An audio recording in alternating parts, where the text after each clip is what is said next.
చెప్తా అసలు జగన్మోహన్ రెడ్డి గారికి విజనరీనే లేదు. విజనరీ లేని నాయకుడు ఈ రోజున ఆంధ్రప్రదేశ్లో ప్రతి పదంలో కూడా తేలిపోతున్నాడు. మీకు ఒక్క మాట చెప్తే ఎందుకంటే వైసీపీ నాయకులు కూడా ఉన్నారు కాబట్టి మీరు ఈ సర్వేని కనుక నమ్మే లెక్క అయితే ఇప్పటికిప్పుడు ఎన్నికలు రావు కాబట్టి మీ 11 మంది రాజీనామాలు చేయండి, ఎన్నికలకు వెళ్ళండి, ప్రూవ్ చేసుకోండి. ఛాలెంజ్ చేస్తున్నాను. సోషల్ ఫేర్ బోర్డుగా కానీ నేను తెలుగుదేశం పార్టీ నమ్మట్లేదు. 164 మంది రిజైన్ చేసేయండి, ఎలక్షన్ ఇవ్వడం. 11 మంది రాజీనామా నమ్మట్లేదు. 164 మంది రిజైన్ చేసేయండి. మీ అధికారం మీ చేతుల్లో ఉంది కదా. అబద్ధం ముఖ్యమంత్రిగా చంద్రబాబు పెట్టుకోండి, ఎలక్షన్ ఇవ్వడం. నమ్ముతున్నారు కదా, మీరు నమ్ముతున్నప్పుడు మీరు నమ్మట్లేదు కదా. మీరు నమ్మట్లేదు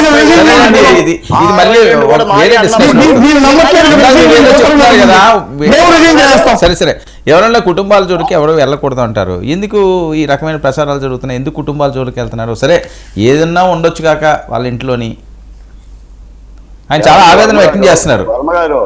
వర్మ గారు జోగి రమేష్ గారి యొక్క వ్యవహారాన్ని జోగి రమేష్ గారే రోడ్డు మీద పెట్టిండు.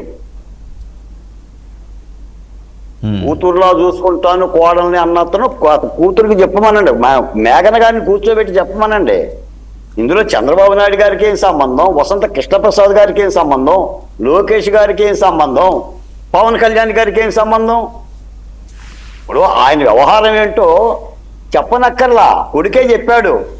నాకొద్దు నాన్న అన్నాడు, నా మాట వినరా కన్నా అన్నాడు. ఆయన తప్ప ఎవరిది ఇక్కడ? మీరు ఇంకా జాలి మాటలు చేపించారు డిబేట్కి ముందు. ఏ తండ్రి కూడా అటువంటి పని చేయడు. విషయం తెలిసిన తర్వాత, విషయం లేదని తెలిసిన తర్వాత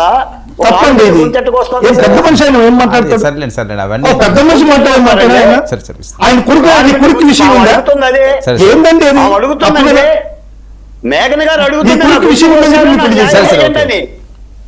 మధుసూదన్ రెడ్డి గారు మీరు చెప్పండి మేఘన గారికి నాకు న్యాయం చేయాలంటున్నావా? సరే సరే ఓకే ఓకే ఓకే బాలకోటి గారు బాలకోటి గారు ఒక నిమిషం అండి, ఒక నిమిషం. మీకు ఎక్కువ మాట కూడా చెప్తా వర్మ గారు. ఒక నిమిషం అండి, ఒక నిమిషం. సరే సరే క్రాస్ టాక్ నేను చెప్తున్నాను కదా, నేను ఆపుతున్నాను కదా. ఒక నిమిషం నేను ఆపుతున్నాను కదా. మీరు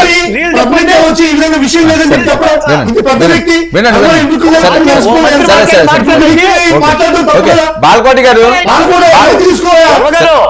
ఇప్పటికీ కూడా ఆయన కుటుంబ వ్యవహారంలో తెలుగుదేశం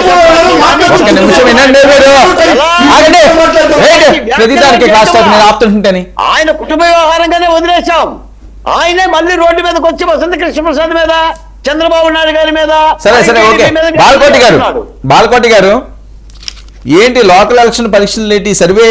సరే సర్వేలు నిజమో అబద్ధమో ఇప్పుడు ఎవరో చెప్పలేరు, కానీ ఎవరికి తోచిందో లేకపోతే వాళ్ళు తీసుకున్న శాంపిల్లోనో వాళ్ళు అనుకున్నది ఏదో వాళ్ళు ప్రజెంట్ చేశారు. సో దీన్ని ఒకసారి ఆలోచించి ఇలా ఉంటే ఇది నిజమైతే అని ఏమైనా జాగ్రత్తలు తీసుకుంటే అవకాశం ఉంటుందా, లేకపోతే ఇది అసలు ఏమీ కాదని కొట్టిపడేస్తారా? ఒక మాట అయితే చెప్తున్నారు వర్మ గారు, రేపు ఆంధ్రప్రదేశ్